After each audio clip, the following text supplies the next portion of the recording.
The solution question is one that rings this morning. It's rung for a while. And are the people, because they are the ones in the majority when we're talking about nations, the people who make the law, the people who interpret the law, the people who execute the law are in the minority. When that comes to leadership, they are in the minority, a stark minority. And usually when things go right, you usually don't have a problem. People are at a lull, right? When things go wrong, and as they would do every now and then, and they just keep compounding, and the snowball gets larger and larger as it goes down the hill. Folks say, don't complain so much. Don't be so negative. Don't be so pessimistic, but that you should have hope, and that you should not just complain, but that you should look towards the solutions and what those are.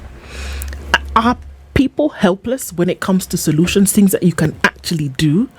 Are the people to blame when it seems as though you are helpless and that there's nothing that you can do? And so I heard somebody say on Saturday, so what was I supposed to do? Was I supposed to show up at KICC and tell these guys, absolutely not, you guys are joking? Would that have been a solution? So when we talk about look for the solution, say what the solutions are, what are some of those things that we say you must then do? How do you tell the difference between someone being helpless and them being reluctant to take action? How? What does reluctance look like? Something that admittedly you could do if you wanted to, but you don't. Now you could give helplessness as a reason and say, I don't think there'll be any change. I had a conversation with my Uber driver, as I do every morning. Yeah. And I asked him what his take was. And he told me people are angry. I said, actually, let me repeat my question again. Are you angry? He said, yes. I said, why are you angry? And he said, I'm angry because I have a child who completed university, and I was looking at the money I paid. It was less than 200,000 for the 4 years the child was in university. And I have another child in university, and it appears like within 18 months, I'm going to spend the same amount of money. And the business that I'm in, I'm looking at it and I'm looking at what it is that we're doing. I am unable, so I'm angry. I said, okay. And so now that you're angry, what are you going to do with your anger? He said, what? I don't understand. I said, you're angry, okay. Do you feel good that you're angry? Do you feel good that you're upset? He said, no. I said, don't you think it would be perhaps worth your while to consider what it is you ought to do, even with that anger, where you ought to direct it? Yes. Some that will be productive and some that will be useful. He told me, I don't expect anything to change. I said, so then why are you angry? Because if you got into a point where you don't expect anything to change, then what are you angry about? There's nothing left, essentially. Yes, so what are you angry about?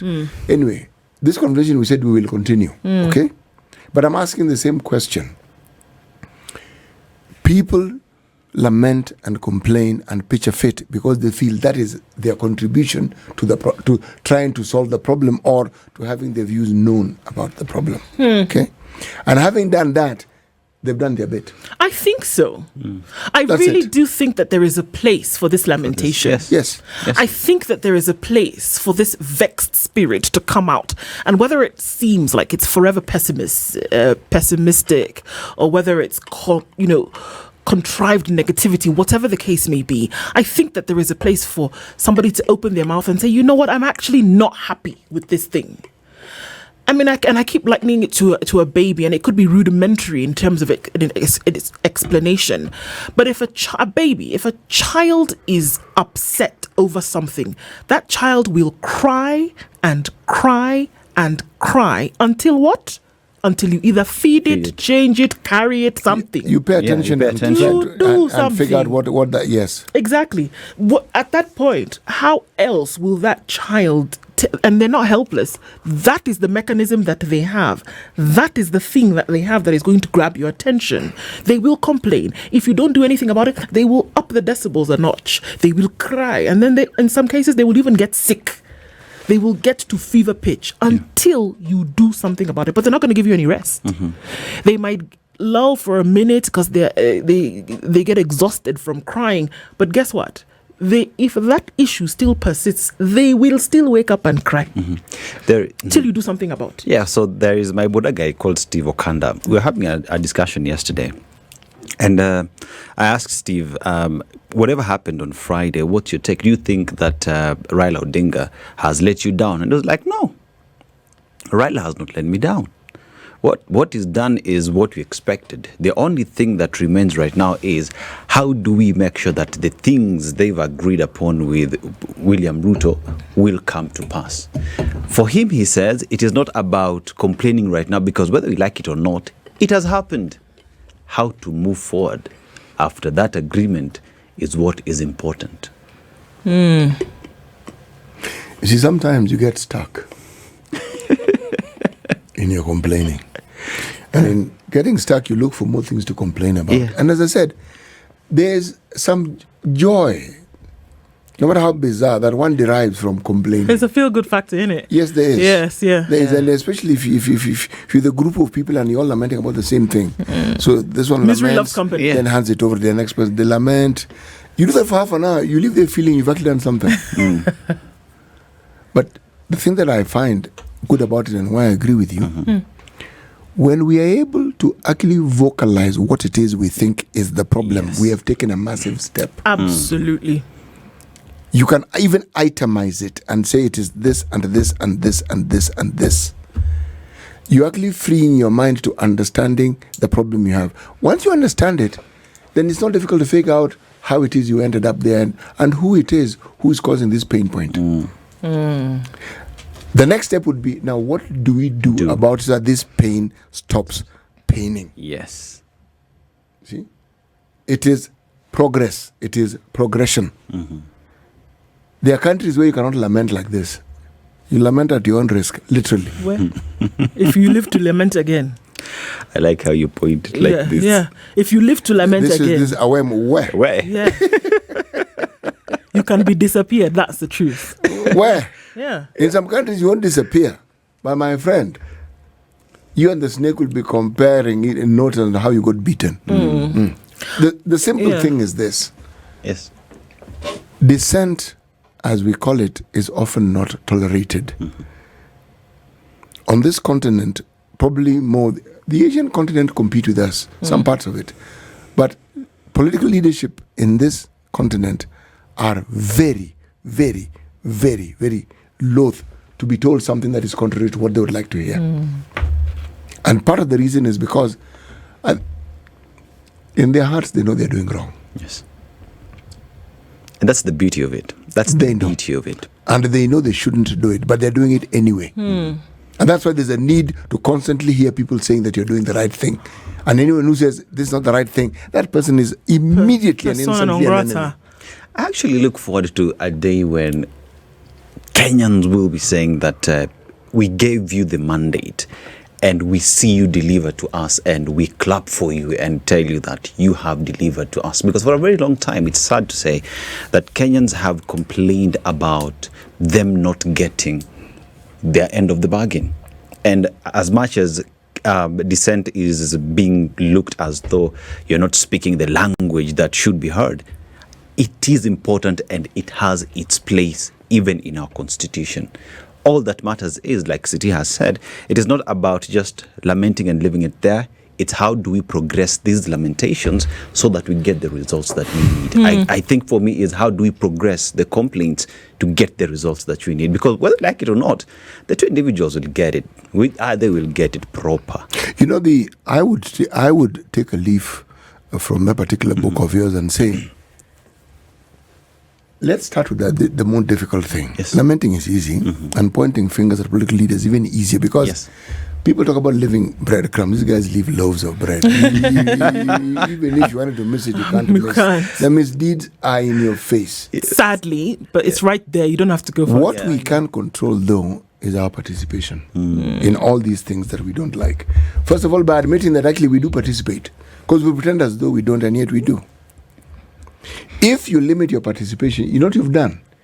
You have eliminated the power that these individuals will have over you. If, for instance, I refuse to be bribed, then you can't influence me the way you want. Yes.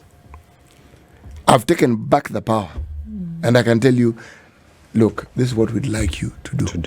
When you take that bribe, you have now sold over your power, and the strength you had to even bring about change is diminished, because that person can talk back at you and say, did I not give you money? What do you think the money was for? So, everyone has a part they can play, and it's usually at the very, very basic level. I used to ask some young men I knew when I worked in Luo Nyanza. This 50 bob that you're given, what can you do with it exactly? I said, what? This 50 bob. Yeah, I've asked you. What do you do with the 50 bob? They talked around it. I said, so is it worth your while? Because you take the 50 bob, look at what it is you do for the 50 bob. Is it worth 50 bob? Or if you were to look at the converse, to say that you actually did an interrogation of the individual who did or didn't give you the 50 shillings and what they would or would not do if you put them in a position of leadership, that there are some things that then you wouldn't have to look for that 50 shillings, that there would be, programs put in place to ensure that your livelihoods are protected, that you would then have a conducive environment through which you're able to do business, that you could go to school and not have to pay an arm and a leg literally to do it, that your sick would be able to be taken care of in hospital. You see, unfortunately, that's what civic education does, that a lot of people are trying to throttle, that an uneducated, informed citizenry is actually a threat to mediocre power, Preach. It is a threat because people understand that, if these people know the likelihood of them allowing me to get away with murder then decreases significantly. That people know that if you are educated, if you are informed, if you know what is supposed to be the case, half of these people that you put into positions of power, you wouldn't. So here you are saying this 50 shillings that you're giving me, if you interrogate it and say, actually, hang on a minute, 50 shillings could get me a meal, and by the end of the day, the thing is done. Even the energy that I would expend from it, I'm done. All right? Today, maybe it wouldn't get you so much. But if you look at 50 shillings and you compare it to what could actually come about if you had proper sound leadership in place, it's incomparable. And I would dare say that those who give the 50 shillings thrive on the knowledge that the recipient of the 50 shillings is none the wiser. And again, right now, the heat that our leaders are facing right now is due to the fact that the population that there is, people can they can Google that constitution and read it and tell you, I think you're lying to us. And the threat that our leadership face right now is they do not know how to deal with a population that can read, that understand you're lying, and that they can tell it to your face. That is why dissent is considered to be oppositional power. Reason why security forces will be deployed to deal with you accordingly.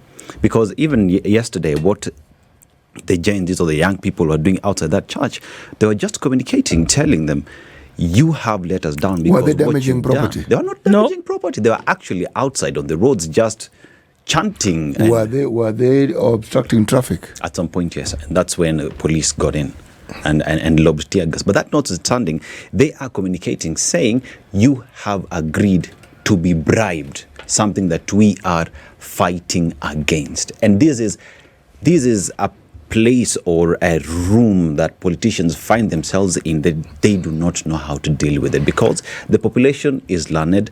They know what is good or bad. The only sad thing, though, is that the population, when they go to vote, still take the 50 bob and make the wrong choices. The thing that I find deplorable is not the 50 bob, the taking or the giving of it, but the depths to which one sinks to the point where you are willing to sell for that paltry sum the one right that you are given by our constitution to actually make the change that brings about benefit to you. The change you're fighting for. The thing that will bring about what Du has so elaborately stated. You decide that it is worth 50 bob. I'm told it's going to 200 bob. Even if it's 500 bob. Even if it's 1,000. Yes. Okay. So it means that there's a gap. And at some level, why I'm saying this is, I get the impression that the ordinary citizen has at some point given up. It's like, whatever will happen, will happen. And yet, there is a population of young people in this country who have clearly not given up. Yes. If anything, they're just beginning. Because when people protest, you will know that next time somebody receives money, you can expect that the protest will be loud. And you will be called out. Now, the thing that we haven't brokered or arrived at a clear understanding about is, how does this reflect in our lives? When we're a group of people, it works because there's a commonality of understanding that we are now progressing. Why am I saying this? I'm saying this because come election time, our habits of bribery, the same habits will not have gone away until the purported or the leadership that intends to present themselves understand it won't work. If there's nothing that indicates that it won't work, they will do exactly the same things that they have done. See, elections in this country is really, really expensive. And it's pretty much expensive because politicians know they will have to bribe for them to get there. You know, if you look at other jurisdictions, politicians fundraise for them to go campaign and whatnot. Here, you don't know the source of that money that you're being given. But when these people get there, that's when you see helicopters being bought and 19 helicopters in a football game on a day and the participants being given 15,000 shillings. Which comes first? And I'll ask it this way. Which comes first? The desire that a politician feels that not worth their mettle, and so they need to give a little bit of something to egg folks on to give them their vote, or that people are the ones who say to politicians, well, if you want our vote, you're going to have to give me something. Which do you think came first? I know what came first. Please. Because I witnessed it. In the time of the late President Moi's government, is when we had Harambes take on a completely new meaning. Yes. In the Kenyatta era, there were Harambes, but Harambes were, like village gatherings. They were a cottage industry. In the Moi era, they became bigger. And the result of these Harambes was seen. Schools got built, churches got built. We saw it. But we also saw huge amounts of money that had hitherto not been heard of being given for these Harambes. That was Harambe, and you actually saw what was being done with the money. You actually saw it. But then came the normal and ordinary process of electioneering, giving your campaigners some money so that they can move around with. And then came in multi-partyism. Okay? Two things happened. One, prior to that, what would happen is we didn't have laws that prohibited you as to what amount you could give. Right. No. So a lot of the money was supposed to be for the campaigns, but was also to influence people who, what we now call influencers, who had people who could support them. It was at that level. Yeah. Where one saw a huge leap of it was when multi-partyism came in, and we saw the likes of Kenneth Matiba coming in to the campaign. That's when one saw the sort of money is being spent, money that had never been witnessed in any electioneering. But with multi-partyism came something interesting. And this I saw in Luo Nyanza. Yeah. People who belonged to parties that the government did not like were prohibited from having, see the sort of meetings that people have in the parks and what have you. Yes. They were banned. So you couldn't meet. So people would go to funerals. And meet there. Well, a funeral is a public place. And they there's would people send a there. message. Yeah. Now, money that had been given up to that point was voluntary. Somebody would give money for the purpose I had explained. Then the opposition decided to explain and told the people, there's something you need to understand. This money that people give you, it is your money. And they gave it a term, they call it taxpayer. Payer, I'm using the term they used. And they are Kanu people. When they come to give you money, it's the taxes that you've paid that they've taken and they're giving it back to you. So take the money. Yeah. In my opinion, that's where I saw people anticipating and expecting that it is okay. Before the purposes were clear, bribery wasn't out in the open and running around. It then got to a point where people would accept the money. Before, they would reject the money. The message of accepting the money would not have borne any fruit if that was already happening. It was something new. Accept the money that you're being given. Essentially, money being given for electioneering purposes were akin to being a Kanu supporter. Yeah. And that was the party that the people in that region I spoke of were working against. So all it did was, with the time, it gathered its own momentum. And then it became the norm. Metamorphosized. Yeah. Yes, and then it just grew. And with every election, people spent more and more money. And then something else happened. MPs started being paid more money. Before, the MPs didn't have money. So there was more cash to dole out. Yeah. No, they started being paid more money. Yeah. Before, nobody really bothered with them because they also knew these guys don't have money. Yeah. All I'm saying is, what we see now that has morphed into money for MCAs, money, the equivalent of CDF, of course, money for senators, money is for women rep. It is the metamorphization of the process until we've gotten there. Now, all these monies, CDF has brought about many changes that we have seen. But then the argument is, so long as you have the political leaders in charge of it, it amounts to being a slush fund. So what have you done?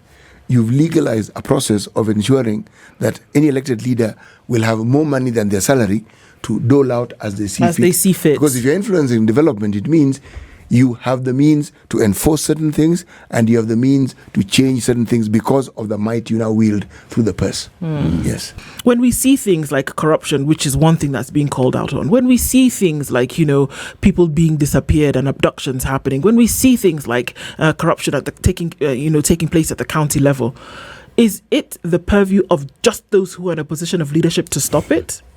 Because people are actually, and this is a practical question that we're asking this morning. So what am I supposed to do? I see this happening. What am I supposed to do? Frog march somebody or walk into the governor's office? Am I supposed to write a letter? Do I send an email? Do I send something by pigeon post? What am I supposed to do? When I see something like that going wrong, do I sit here and say, well, okay, guys, I was in a particular office and this is what I saw? Do I make it known? How do we participate in this thing that we often reserve the right to complain about because we're not in positions of power? How do you actually contribute to it to make a difference? What do you do? What do you really do? Been in a queue, and somebody walks out of nowhere and just goes to the front of the queue. Yeah, the daughter of Engineer Okoh will not agree. Me, Ndu, will not agree. I will ask you if you did not see the rest of us. Yes. Who are I remember standing there. when we were getting the vaccination that for COVID. Yeah. We were together, I believe. Yes, we were. We were at the Bagathi place. Yes, and there were individuals. I remember two individuals who decided to sort of like jump ahead of the queue. And I was hoping that the medical practitioner who was doing the needful do something about it. Yeah. No, but there was a lady who was in front of me. Occasional lady asked, the rest of us are queuing, why do you feel that you're the one who must go ahead of everybody? And the person stopped. You know what occurred to me? It's like they hadn't thought through what they were doing because they stopped and looked surprised. Looked very surprised. Nobody else in the queue said a thing. When we left that was the registration. We went now to get the vaccination. He did the same thing again. This time I'm the one who asked him. I asked him, why do you think that your issue is of greater importance than the rest of us and everybody else is waiting their turn? He said, no, I came with my father. He's an elderly gentleman. I said, can we see your father? It was an elderly gentleman. That guy was older than me, which makes him really old. Okay? I said, had you said so, we would easily have let the gentleman get his vaccination. Yes. Yeah, but what about me? I said, no, you not you. Him, yes. Him, yes. Okay. You queue. You queue like everybody else. Yes. And you actually took me back to something that happened when I was going to Brussels. So we are queuing immigration, Brussels airport. And there's this gentleman who equally just decides to walk straight all the way. And people complained. You know what happened by the time we got to immigration? He was stopped. He was taken to a room. He was deported back. Yes. For jumping the queue? For jumping the queue. Surely there must have been something else. Can you imagine that now? Me jumping the queue is good enough for me. Come on. No, this is the thing. Imagine my response to that. I was like, come on, how can you deport somebody for jumping the queue? But look at how seriously folks take things that we have gotten to the point whereby it has glossed over us like it's accommodate. It's like no big deal. Please. But it is jumping the queue that led to him being... He was noticed. He was noticed. And what does the guy think? I was in Kitale a while back last year, and I went to a bank. There's this premier section where you're supposed to get preferential treatment. So I was sitting waiting my turn. Somebody came, a young lady came well after me. When the person was the teller left, she just walked up. The teller told her, please go back. Yes. I was watching. Just go back. That gentleman has been sitting there waiting. Please go back. Again, I saw the surprise. What I'm trying to say is, we've internalized doing things that make us happy without thinking of other people or the consequences. Absolutely. You know? It's not as though these people mean to be offensive. They just figure, oh, well, since I could just, why don't I just walk ahead? And there's a mindset that we have acquired over time that prevents us from doing things that we ought to do. Yes. You can imagine a situation where the president went to that church, gave 20 million shillings, and that pastor said, Mr. President, thank you for this donation, but please tell us the source. Until you can come with clean papers, we don't need your money. You're right. And just even as you say that, so yesterday, just watching the news yesterday, and I saw this other church where a number of politicians were yesterday, and then, immediate former deputy president Rigathi Gachagua was there as well. And this was a church service. Yes. It was not a ceremony for something else at 12 in the. It was in the morning. There was a service taking place, and I thought to myself, surely these pastors and deacons had planned for this service.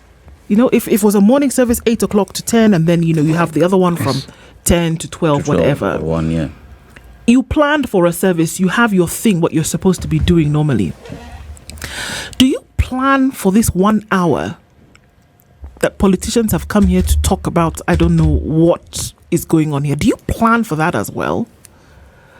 And I looked, and then I now ignored the politicians on the microphone, and I looked at the row of pastors behind them, and they sat there, most of them in this stance with their hands on their chins, just waiting.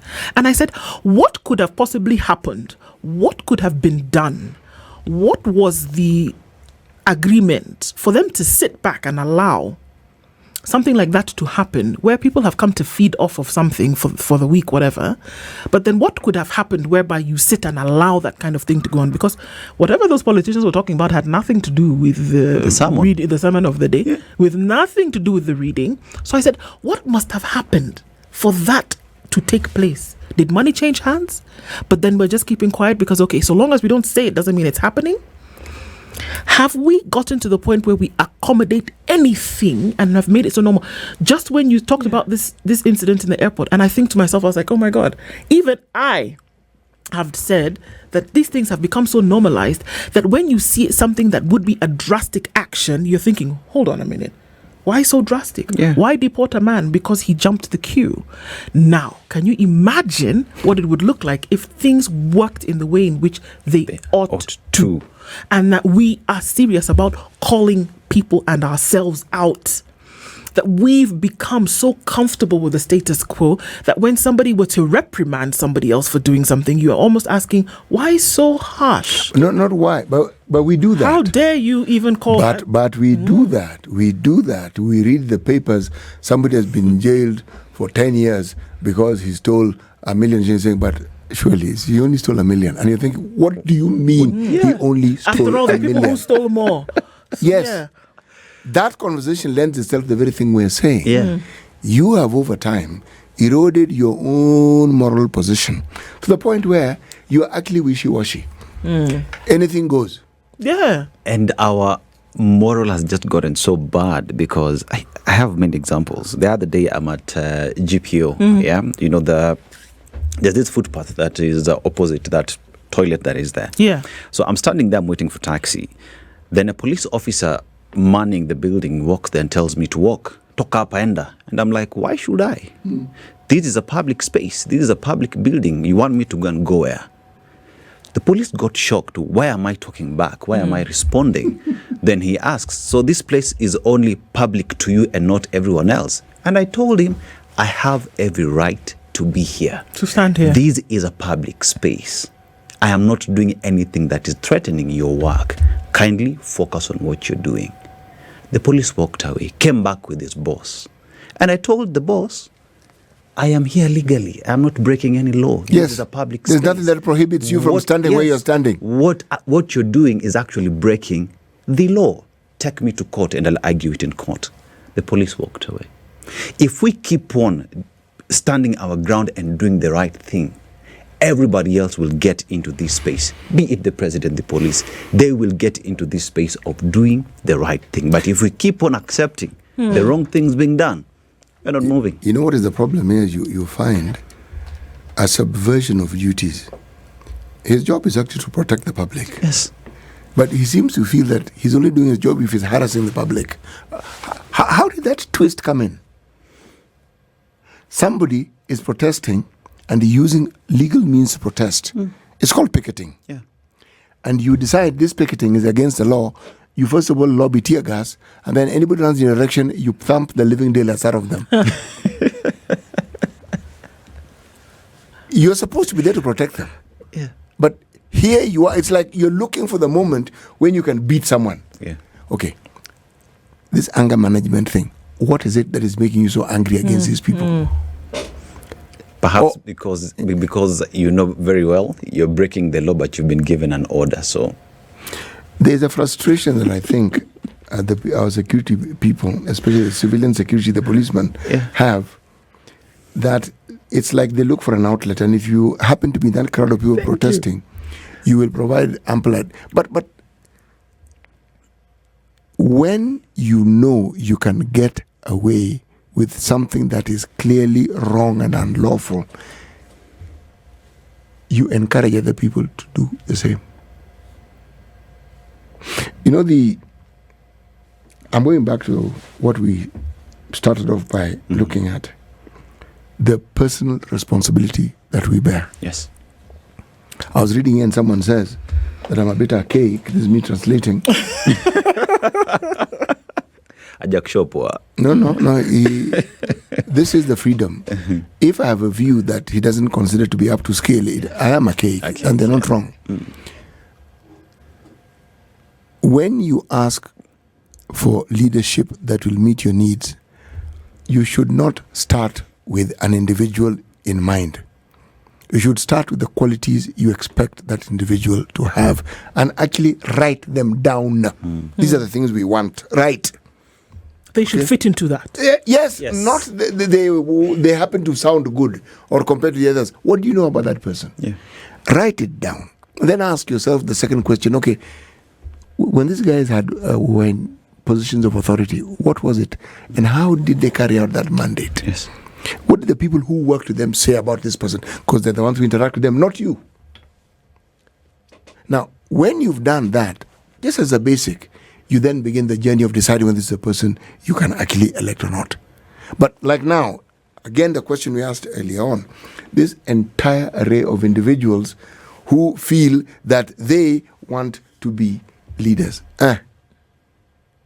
This quality that they have that would make them better than the people we have, what exactly is it? Because now the claim by everybody that they'll be better. How? What is it that guarantees us that they'll be better? There is no guarantee. Precisely. Don't you play, you mean it's a role of chance. There is no guarantee in the individual, but where the guarantee comes from is in us being able to hold them to account. When you hold people to account, the options that they have, that wiggle room is limited significantly. I think there's also a significant role that the knowledge of that individual of what the people will or will not do plays here. That they know or not that the people are at this level whereby into these waters you will not go and joke because somebody is bound to keep you righteous. Somebody is bound to keep you accountable.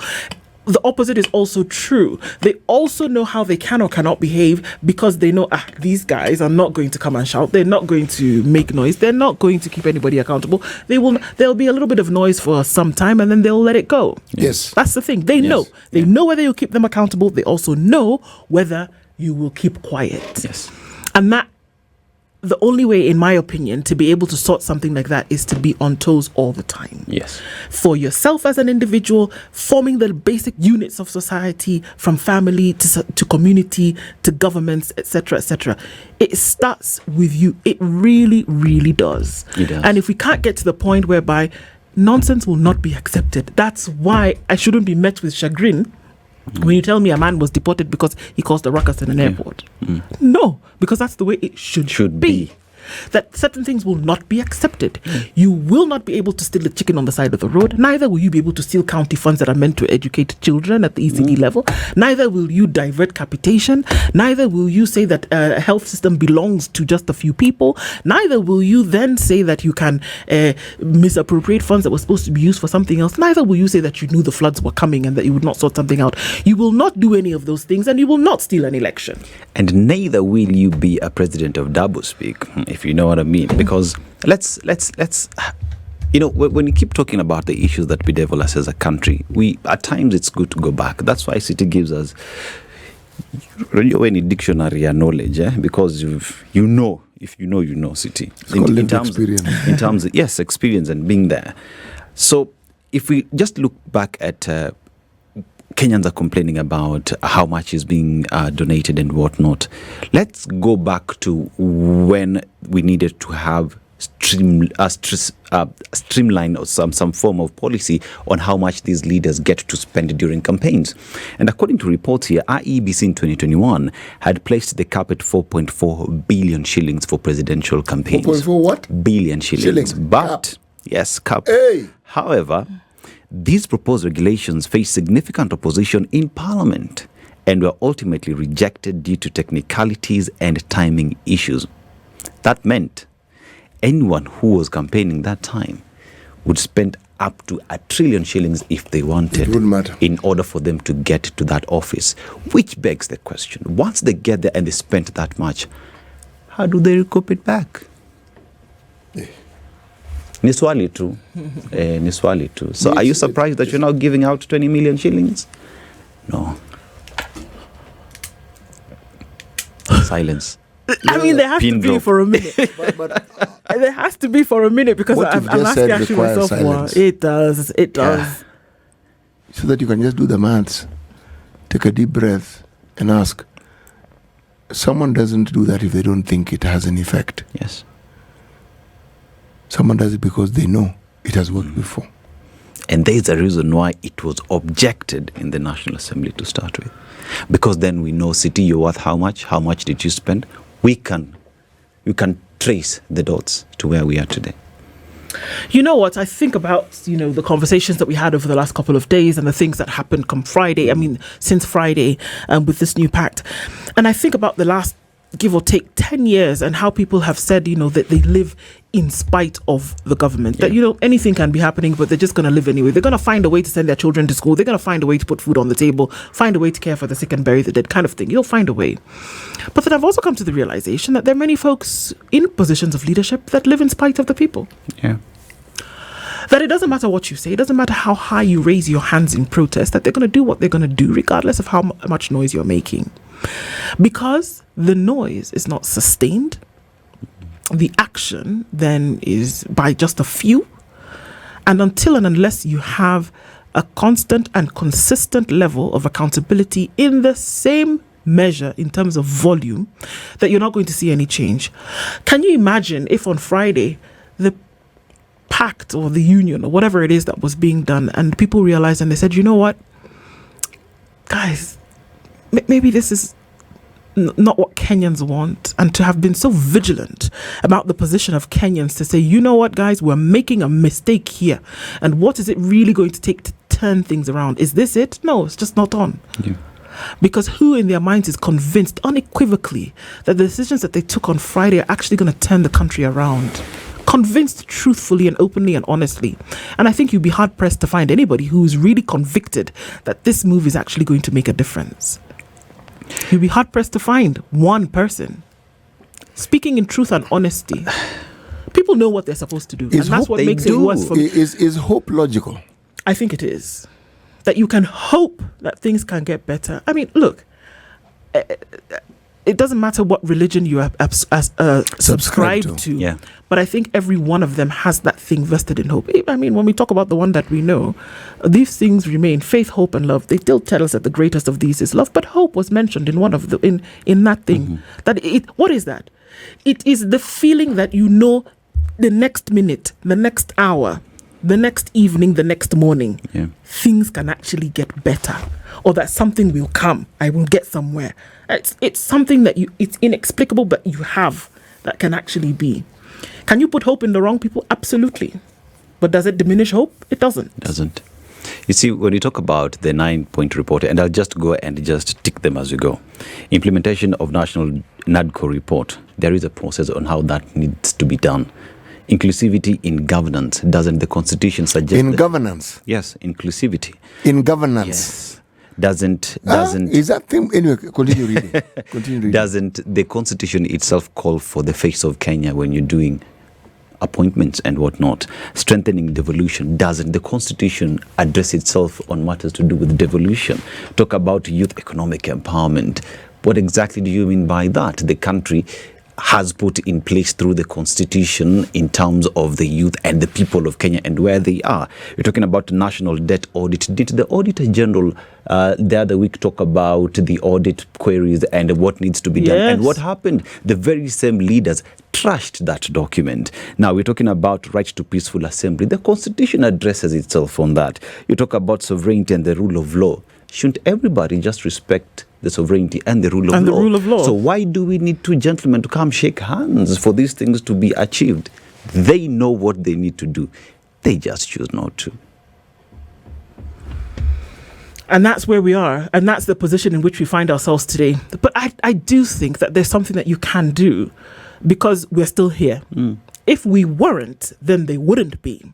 That you're still here and they still have an opportunity to keep your government righteous. You still have an opportunity to keep your leaders accountable. And there's certain things that you can do. We were to have a conversation about, which way for the opposition in terms of what happens now that there is this new pact. MOU, call it whatever you want to call it. We were supposed to have a conversation around that, but unfortunately, Jeremiah Kioni, the Secretary General of the Jubilee Party, was late today, so we couldn't accommodate that conversation. But it is an important one for us to have because if one position was to then keep government accountable, in this case, it would be the opposition. And then that raises the question that so are the people for whom you're supposed to provide services, for whom you're supposed to provide conducive environments, would the people end up being a government's opposition? I look at it from the aspect that the Constitution does not have the opposition. It has the National Assembly who are supposed to check the government. But as we speak right now, the National Assembly cannot do that work, which then goes back to mean that the people have to take the responsibility of checking the excesses and being the official opposition. So yes. We have a role? We've always had a role. And we're beginning to realize it more and more. With every passing day, I read, I look, I see. People are realizing it and they're beginning to understand it more and more. It has taken a lot of pain for people to understand this, but they're understanding it. The means by which the understanding has arrived may be secondary to the discussion, but people understand.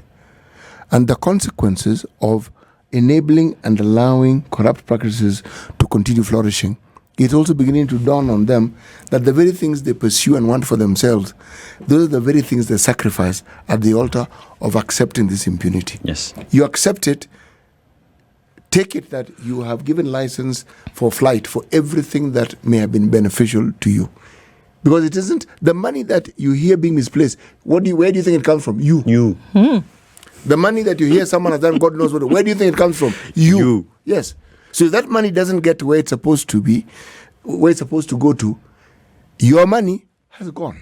Yes. And you sit and watch. Again, let me take you back to what I said earlier about taxpayer. So when someone comes to give you money, whose money do you think they're giving you? It's your money. So why don't you let that money do what it's supposed to do? Because if it does, all these things that you feel you lack will not have the power that they now have, because you'll likely find systems working. And when they work, your complaints will go down. If we can't take health for granted, if we can't take education for our children for granted, basic, then what on earth are all these other things for? Forget these high-flown ideas we keep talking about. Just that health, education. I can walk into a hospital and I will receive health care. My children can wake up and go to school. Basic. And not just go to school and get quality a quality education. And you know, the thing is, we make these requests, or we make these demands as though they were, huge intergalactic demands, but really it isn't. That you can't. We looked at the 140 million. Please repeat them. Let me repeat them. Repeat them again. We look at the 140 million that was doled out, or that was pledged in the last 2 weeks, 14 days. Yeah. If you take that 140 million and the things that it's actually able to do today in Kenya, you will pay capitation for 6,296 students per year under the free day secondary education. And what this does is that it gives each student 22,244 shillings. Mm-hmm. This was a great job by the Standard, by the way. Build 7 kilometers of tarmac road at 20 million per kilometer. I'm telling you, the whole thing done. You would pay a year's salary for 194 nurses at 60,000 shillings per month a year. You would pay a nurse for a year, and you would pay 194 of them. As you speak, clinical officers are on strike because you've not been able to pay them. Yes. You would pay a year. You would build 40 classrooms where there are children across the nation. When you talk, it doesn't matter where you look, Nairobi, Kilifi, Thika, wherever. There are children outside, learning outside. I wonder what happens to them today when the heavens have opened. Yes. But you'd be able to build 40 classrooms at 3.5 million shillings each. And that would give them what? Quality education. You would buy 50 dialysis machines. Go to your level 6 hospital in Nairobi today, and people who are waiting for dialysis have to queue. And you're left to the mercies of somebody who will be able to smile at you. Mm-hmm. You would buy them for between 1.2 and 3.3 million shillings each. You would fund 2,800 students with bursaries at 50,000 shillings per year. You would construct 100 low-cost housing units at 1.4 million each. You would buy over 20 police vehicles. You would provide water access to 40 million people. 40 million people. That's what you would do. That's what it would look like. The demands you're making, my good people, are not high in the sky demands. They're basic things for which, according to this is little money, would be able to do in this country. And the question is for you today to realize how you're making your choices, for whom you're making your choices, when and why you're making your choices. They're important ones to make. You should lament, but then you should actually take the next action. And usually it's educating yourself and making the final decision at the ballot. Those are the conversations that we have on Kenya's Biggest Conversations, and we don't stop. Good morning. This is the Situation Room, the only way to start your day.